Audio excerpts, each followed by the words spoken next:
കഴിഞ്ഞ 7 ആയത്തുകളിലൂടെ നമ്മൾ മനസ്സിലാക്കിയ കാര്യം, ആദ്യത്തെ 3 ആയത്തുകളിൽ അള്ളാഹു 4 കാര്യങ്ങളെ വെച്ചുകൊണ്ട് സത്യം ചെയ്തുകൊണ്ട് പറയുകയാണ്. ശേഷം അള്ളാഹു പറഞ്ഞത്, മനുഷ്യനെ തീർച്ചയായും ഏറ്റവും വിശിഷ്ടമായ രൂപത്തിൽ മികവുറ്റ ഘടനയിൽ നാം സൃഷ്ടിച്ചിട്ടുണ്ട് എന്നാണ് പറഞ്ഞത്. പിന്നീട് അധമന്മാരിൽ അധമരായ രൂപത്തിൽ നാം നിങ്ങളെ മടക്കി, അല്ലെങ്കിൽ നാം മനുഷ്യനെ മടക്കി, അവനെ മടക്കി എന്ന് പറഞ്ഞു.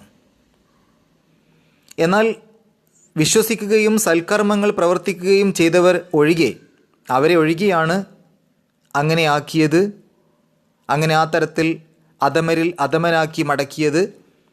വിശ്വസിക്കുകയും സൽക്കർമ്മങ്ങൾ പ്രവർത്തിക്കുകയും ചെയ്ത ആളുകൾക്കാണെങ്കിൽ ഒരിക്കലും മുറിഞ്ഞു പോകാത്ത അറുതിയില്ലാത്ത പ്രതിഫലമുണ്ട്. ഇങ്ങനെയൊക്കെയുള്ള കാര്യങ്ങൾ മനസ്സിലാക്കിയിട്ടും, ഈ കാര്യങ്ങൾ ഇങ്ങനെയൊക്കെ ആയിട്ടും എന്തുകൊണ്ടാണ് നിന്നെ അവർ കളവാക്കുന്നത്, നീ പറഞ്ഞ കാര്യങ്ങൾ ആളുകൾ തള്ളിക്കളയുന്നത് എന്ന ഒരു ചോദ്യവും. ശേഷം അടുത്ത അവസാനത്തെ ആയത്തിൽ അള്ളാഹു പറയുന്നത്, അലൈസല്ലാഹു ബി അഹ്കമിൽ ഹാക്കിമീൻ. അലൈസ,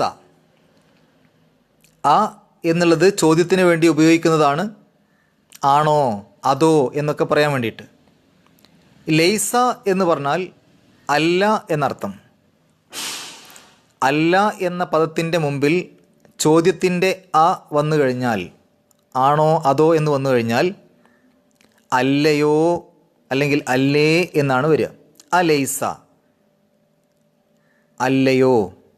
ആ എന്ന് പറഞ്ഞാൽ ആണോ, ലൈസ അല്ല. അപ്പോൾ അല്ലയോ.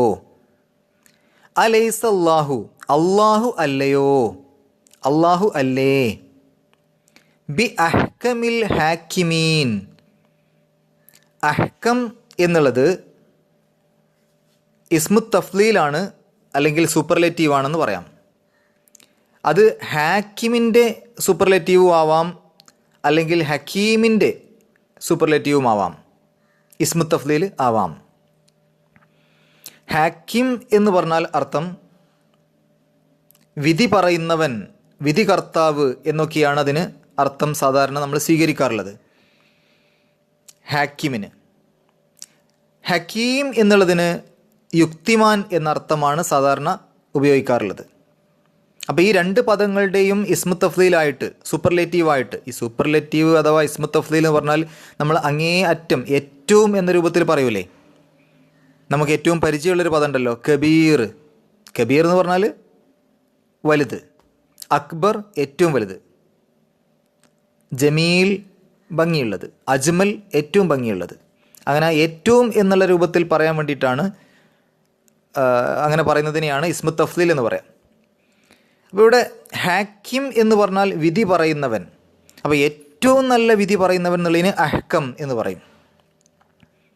ഹക്കീം എന്ന് പറഞ്ഞാൽ യുക്തിമാൻ, ഏറ്റവും നല്ല യുക്തിമാൻ, ഏറ്റവും മികവുറ്റ യുക്തിമാൻ എന്ന രൂപത്തിൽ പറയാൻ അഹ്കം എന്ന് പറയും. അപ്പോൾ അഹ്കം എന്നുള്ളത് ഈ 2 പദങ്ങളുടെയും ആവാം, ഇതിലേത് പദത്തിൻ്റെയും ആവാം. അഹ്കമാണ് നമുക്ക് ആദ്യം പറഞ്ഞ അർത്ഥം വെച്ചതാണെങ്കിൽ ഏറ്റവും നല്ല വിധികർത്താവാണ് അഹ്കം, ഏറ്റവും നല്ല വിധികർത്താവാണ്. അൽ ഹാക്കിമീൻ, വിധികർത്താക്കളിൽ വെച്ച്. അപ്പോൾ ഒന്നിച്ചർത്ഥം പറയുമ്പോൾ അലൈസല്ലാഹു, അല്ലാഹു അല്ലയോ, ബി അഹ്കമിൽ ഹാക്കിമീൻ, വിധികർത്താക്കളിൽ വെച്ച് ഏറ്റവും നല്ല വിധികർത്താവ്, വിധികർത്താക്കളിൽ വെച്ച് ഏറ്റവും നല്ല വിധികർത്താവ് അല്ലാഹു അല്ലയോ.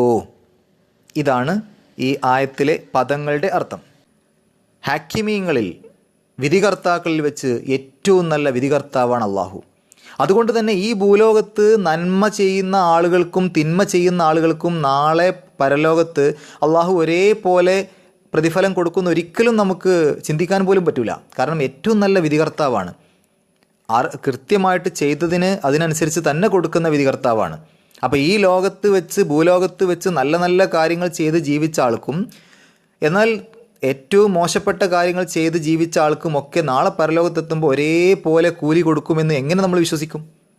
ഏറ്റവും നല്ലൊരു വിധികർത്താവാണെന്നുള്ള കാര്യം ഓർമ്മ വേണം. ആ ഒരു വിധികർത്താവ് ഒരിക്കലും ഈ രൂപത്തിൽ പ്രവർത്തിക്കൂല. എല്ലാവർക്കും ഒരേപോലെ കൂലി കൊടുക്കൂല, ചെയ്തതിന് തന്നെ കൊടുക്കുള്ളൂ. അതുകൊണ്ട് മോശമായ രൂപത്തിൽ ചെയ്ത ആളുകൾക്ക് അതിൻ്റെ ഫലവും നല്ല രൂപത്തിൽ ചെയ്ത ആളുകൾക്ക് അതിൻ്റെ ഫലവും കിട്ടുക തന്നെ ചെയ്യും. ഇതാണ് ഈ അവസാനത്തെ ആയത്തിലൂടെ അള്ളാഹു സൂചിപ്പിക്കുന്നത്. അലൈസല്ലാഹു ബി അഹ്കമിൽ ഹാക്കിമീൻ. ഹദീസുകളിൽ കാണാൻ സാധിക്കും, ഈ ഒരു അവസാനത്തെ ആയത്ത് ഓതിക്കഴിഞ്ഞാൽ അതിന് മറുപടി ഒന്നോണം നമ്മൾ ചൊല്ലേണ്ട ഒരു ദിക്ർ. നമുക്കറിയാം, ഇത് ഈ ഒരു ചോദ്യം ഉത്തരം കിട്ടാനുള്ള ചോദ്യമൊന്നുമല്ല. അള്ളാഹു വിധികർത്താക്കളിൽ വെച്ച് ഏറ്റവും മികവുറ്റ വിധികർത്താവല്ലേ എന്ന് ചോദിച്ചാൽ എല്ലാവരും കൂടെ അതേ എന്ന് പറയാനോ അല്ല എന്ന് പറയാനുള്ള ചോദ്യമൊന്നും അല്ല അത്. അങ്ങനെ ഉത്തരം കിട്ടാനുള്ളൊരു ചോദ്യമല്ല, മറിച്ച് അത് നമ്മളെ അതിന് മുമ്പ് പറഞ്ഞ കാര്യങ്ങളിലേക്ക് ചിന്തിപ്പിക്കുകയാണ്. പക്ഷേ എങ്കിലും ഈ ആയത്ത് ഓതിക്കഴിഞ്ഞാൽ ആ ആയത്ത് നമ്മൾ ഉൾക്കൊണ്ടു എന്ന രൂപത്തിൽ നമ്മളുടെ മനസ്സിലേക്ക് ആ ആയത്ത് തറച്ചു ചെന്നിട്ടുണ്ട്, എനിക്ക് അത് ഉറപ്പായിട്ടുണ്ട് എന്ന ഒരു രൂപത്തിൽ നമ്മൾ അതിന് ഒരു ദിക്ർ മറുപടി ആയിക്കൊണ്ട് ചൊല്ലുക എന്നുള്ളത് റസൂലുള്ളാഹി സ്വല്ലല്ലാഹു അലൈഹി വസല്ലമ പഠിപ്പിച്ചിട്ടുണ്ട്. ചില റിപ്പോർട്ടുകളിൽ അത് വന്നിരിക്കുന്നത് ആ ഒരു അവസാനത്തെ അലൈസല്ലാഹു ബി അഹ്കമിൽ ഹാക്കിമീൻ ഓതിക്കഴിഞ്ഞാൽ ബലാ വ അന അലാ ദാലിക മിനശ് ഷാഹിദീൻ. ഇത് ഞാൻ നിങ്ങൾക്ക് സ്ക്രീനിൽ കാണിക്കുന്നുണ്ട്. നിങ്ങൾ വീഡിയോ കാണുന്നവരാണെങ്കിൽ ഇപ്പോൾ സ്ക്രീനിൽ നിങ്ങൾക്ക് കാണാൻ പറ്റും ഈ പ്രാർത്ഥന. ബലാ വ അന അലാ ദാലിക മിനശ് ഷാഹിദീൻ. അർത്ഥം അതെ, ഞാൻ അതിന് സാക്ഷിയാകുന്നു എന്ന് പറഞ്ഞാൽ അള്ളാഹു വിധികർത്താക്കളിൽ വെച്ച് ഏറ്റവും നല്ല വിധികർത്താവാണ് എന്ന് ഞാൻ മനസ്സിലാക്കി ഉൾക്കൊള്ളുന്നു. മറ്റൊരു റിപ്പോർട്ടിൽ കാണാൻ പറ്റും സുബ്ഹാനക ഫബല, നിനക്ക് സ്തുതി അതെ, ഇങ്ങനെ പറയാറുണ്ടായിരുന്നു എന്നുള്ള. അവന് ഈ രണ്ട് രൂപത്തിലും റിപ്പോർട്ടുകൾ വന്നിട്ടുണ്ട്.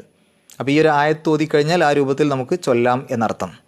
ആ പ്രാർത്ഥന അറിയാത്തവർ ആ സ്ക്രീനിൽ നോക്കിക്കഴിഞ്ഞാൽ നിങ്ങൾക്ക് കാണാൻ പറ്റും.